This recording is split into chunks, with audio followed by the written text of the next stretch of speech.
નીચેનો પ્રશ્ન ઉકેલો. એક ચોરસ ઓરડો છે. તેની એક બાજુની લંબાઈ 8 મીટર છે.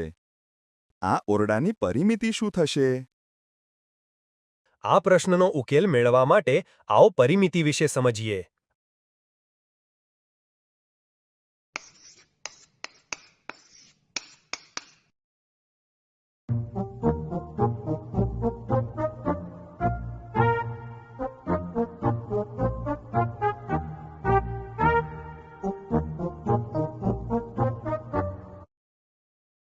આમ આપણે શીખ્યા કે ચોરસની પરિમિતિ તેની બધી જ બાજુની લંબાઈનો સરવાળો કરવાથી મળે છે, એટલે કે 4 ગુણ્યા બાજુની લંબાઈ.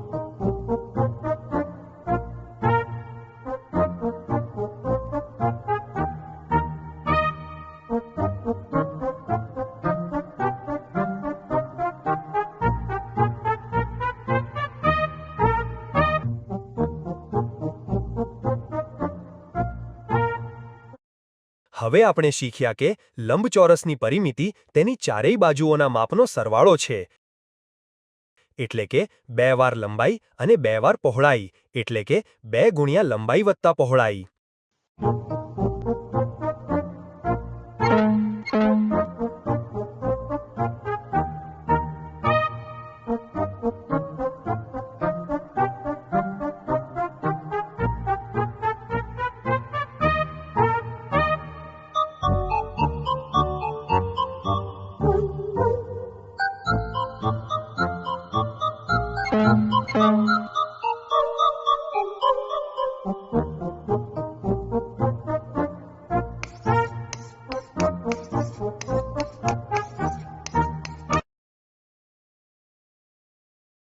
હવે આ ચોરસ ઓરડાની પરિમિતિ શોધીએ.